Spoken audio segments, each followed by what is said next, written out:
start actually with a blues lick from Kenny Drew on Blue Train, classic jazz recording. It's a blues in E flat, so kind of taking it right back to the basics, and we can start pretty basic, but as we'll see, we can evolve these simpler licks and ideas into very complex and interesting applications. So let's go ahead and dive right in here to Kenny Drew Jr. I'm sorry, Kenny Drew, not Kenny Drew Jr. He had a great son, piano player as well. If you check out, I think it's Sophisticated Lady, Kenny Drew Jr., left hand. Just Google that and you will have your mind blown for the rest of the week.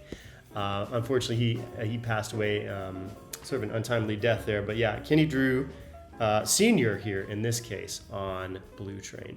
So let's just take a quick peek at the lick itself here. So we are dealing with an E flat blues here.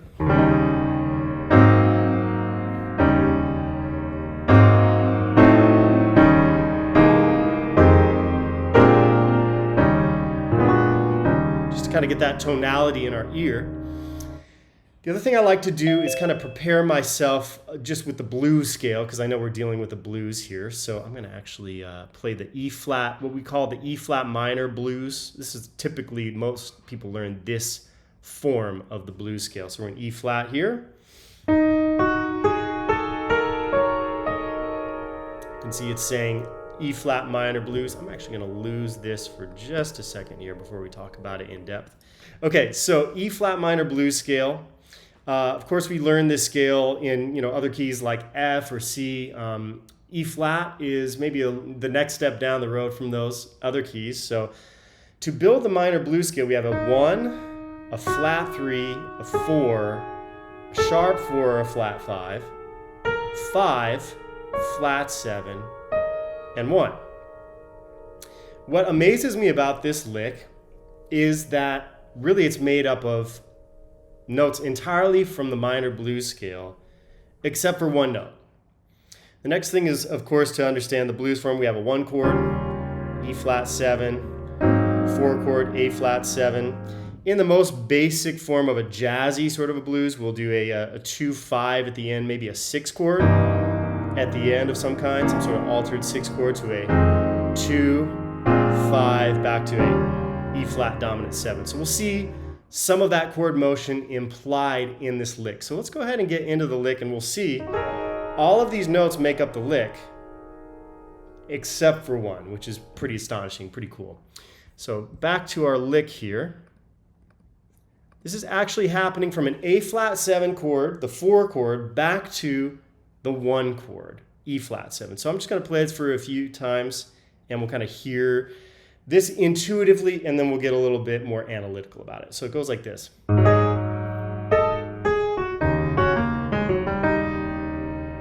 So much in that lick. There's so much information just in 2 bars. Again, this is something I'm really passionate about with my students, is starting by learning licks that are short. A lot of different reasons. It's digestible. You could learn that in different keys more easily. And there's just so much information and stuff that you can extrapolate from, even just in 2 bars, even 1 bar sometimes, depending on the player, how much information is conveyed in there. So we're going from an A flat 7 on this first bar here where we see the double stops, the 2 notes, chords, to an E flat in the next bar. Hey, Noah here. Just want to let you know really quick that most of the content you're actually seeing on this channel is coming from completely free masterclasses that we've been holding. So if you actually want to join and be a part of those masterclasses, again, it's totally free. Click one of the links in the description that will give you access to free resources, free courses, and of course the free masterclasses. And as soon as you're on the email list, you will be one of the first people to know when we are holding these masterclasses. And on top of that, you get lots of free sheet music and videos and resources as well. So highly recommend you sign up. You can also join our free online community, which is in Discord, in a server there. So you can click the link down there for that as well. And we are on there interacting, hanging out, giving people feedback and advice, as well as on the free masterclasses, Zoom hangs, and feedback sessions. So again, highly recommend you get signed up, and I will see you there. So one more time, I'll just play this a couple of times to get it in your ear.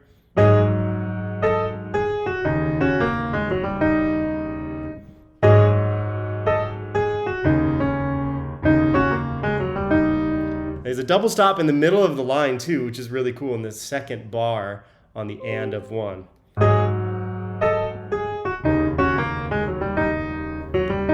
then we have this sort of jump up at the end there. So we have different varieties of rhythms. We got quarter notes, eighth notes, and some triplet eighth notes. I love these types of licks because we're getting a lot of this blues vocabulary that has the double stops, as Matt mentioned. And so this one, just so you can see, we have this really, I would say, pretty important pattern, especially in the key of E flat. And the fingers I'm using, you'll notice, this is important. If you can reach it, we've got 2, 5, and that lets you do like this, between the 2 and the 3. And then you can hit, with your thumb, you can hit the A. So a way you can practice this is literally just going like that.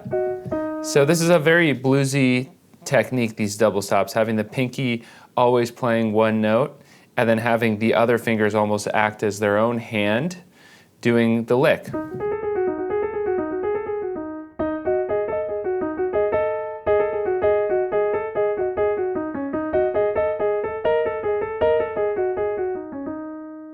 So that's a really fun technique. I hope anyone who's at a piano right now actually gives that a try. And that really does apply to kind of any key as well. You can find ways of doing these double stops where the pinky maintains itself and you end up basically having this kind of little two-hand function in one hand like that. Absolutely. That's such a hallmark of blues. And you'll notice that oftentimes the other double stop note that is not moving, that's more static, and if you were here for our previous talks about counterpoint, that's oblique motion. We have a voice that's staying the same on top, and then another one that is moving against that, as Noah showed us. And really, because the blues scale is so familiar to us, we could play an entire chorus of the blues, putting that root, or if you want to think about the octave on top, and then moving the other voices through the blues scale. You could even play the blues scale in the lower part of the right hand. And you could change to any one of those voices to double stop. And if you played it over the blues, you kind of don't really have to think about as much, because it's such a familiar sound, what is the chord change underneath it? We know it's a blues. Even if we have a clashing note, like we play an A flat 7 and we play an A, the flat 9. Same thing here, we're adding the 4 sharp for a flat 5, right? So that way we don't really have to think about the changes quite as much, which is kind of freeing. So we have the double stop, usually putting the root on top. So that is definitely a key concept that I could take from this. And again, we can copy the lick exactly note for note, but my question is always, how do we think about it philosophically as well? So the philosophy of this lick is there's a lot of double stops. He plays,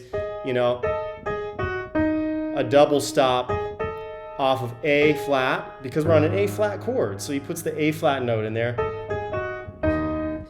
And when we get back to the E flat, he gives us this double stop, which is actually implying like a sharp 9, which is kind of interesting. But I don't even know that he was necessarily thinking that much about, well, let me put a sharp 9. Let me just play some double stops off of the flat 3, and then you could try that as well.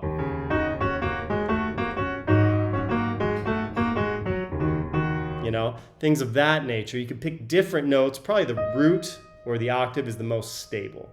Okay, so we run down. And then the other really notable thing about this lick, it's got this classic sort of lick, which we've heard a ton if we've listened to jazzy sort of blues. What we have in the blues is always the tension. If we have an E flat 7 here, we're always dealing with the tension in the blues, this ambiguity between the minor third and the major third. Right? And singers can do this even better than piano players. They can get even, further into the cracks of the piano, so to speak, and the quarter tones or steps that we can't even play on the piano.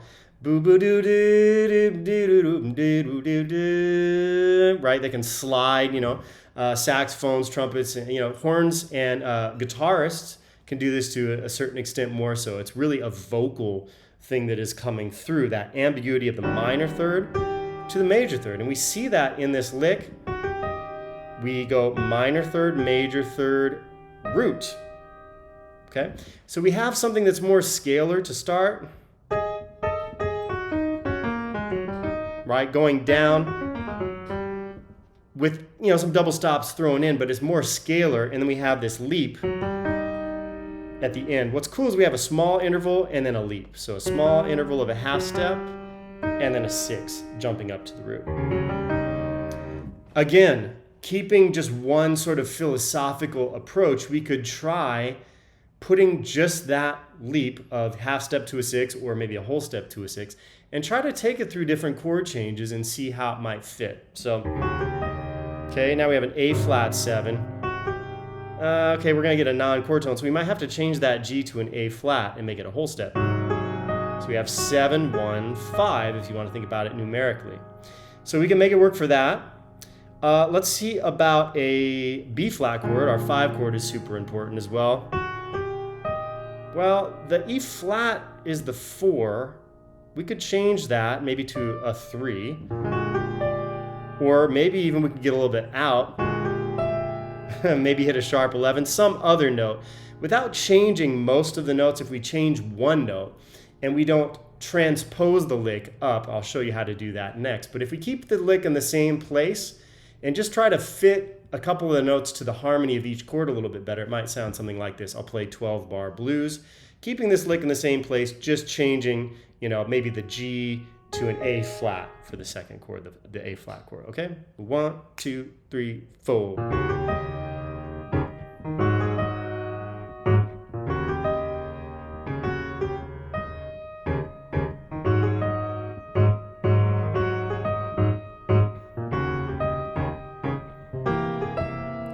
Okay, changing for this chord.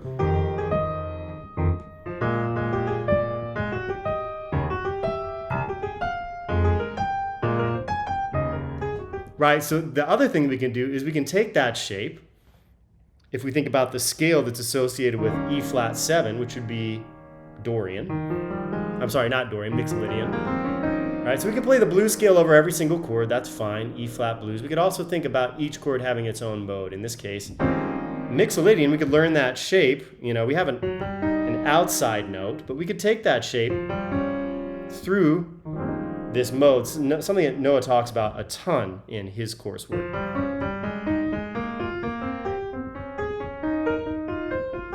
Right, so that shape of either a half step or a whole step leaping up. Right, and play that through the mode. Right, so we could learn that shape in every position for each chord. Same thing with A flat here as well.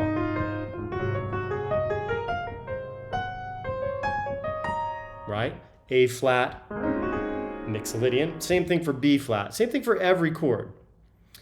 The other way that we can approach this, I sort of talk about this, is keeping the lick in the same place and just changing a note or two, versus transposing it. Then we have to think a little bit more about chord tones. So we have a minor third, major third, root. So when we go to A flat, we could think about now this A flat is our root, and we have the minor third, major third, root. That has a different flavor when we transpose it versus we just change a note. So here was changing a note. Okay? That has a more consistent sound. It's staying in one place in the piano. The other way, of course, is to transpose it. Right, B flat chord, our 5 chord, also super important. Right, minor third, third, root. So learning it transposed versus keeping it in the same place and changing notes to fit that, I could use that one part of the lick. I think that, personally, that's my favorite part of the lick. I really like the double stops, but I could make an entire 12-bar blues just using this sort of half step or whole step to a leap. So let's try that. A 1, 2, 3, 4.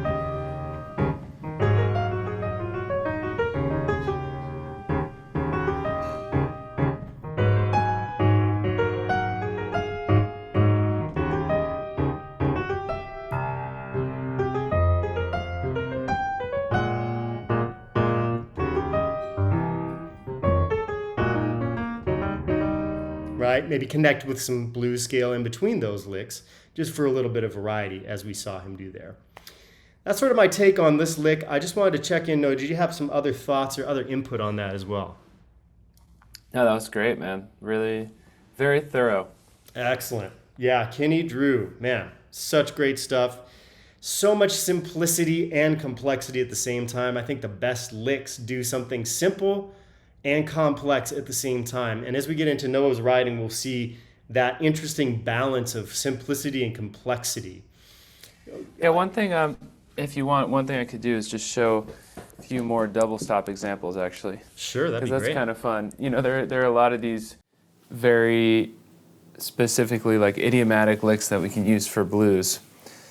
So we might have a pattern like, so you've probably heard that before, right? We're repeating these notes like this, and I'm repeating the pinky as well. And then you can do kind of a slide. So the third finger here, the middle finger, is sliding, but we have the pinky on top. You can get that by using the thumb. You kind of get back like that. Another one you've probably heard is, oop, right? So now we're doing thumb and pinky up to the middle finger.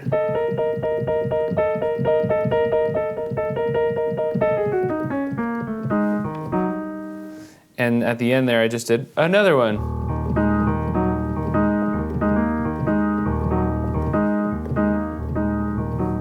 So now I'm actually sliding my index finger.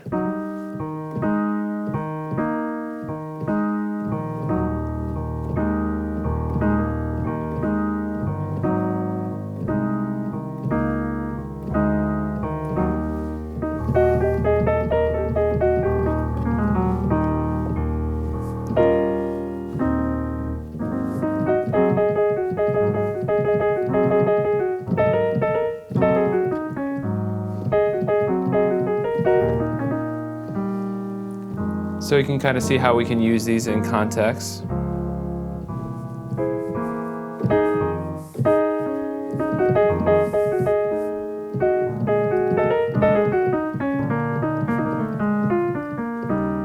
I think I did one other one.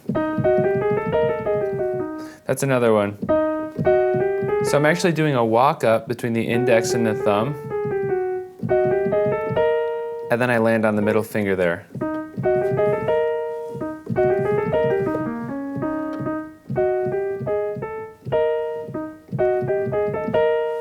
So that is just a few examples of like these really awesome double stop blues licks. And also, I don't think we were going to talk about this today, but just so y'all know, in this one PDF package with video examples I put out, it's got 121 licks, and a bunch of those licks, a whole section of them is actually these exact blues licks.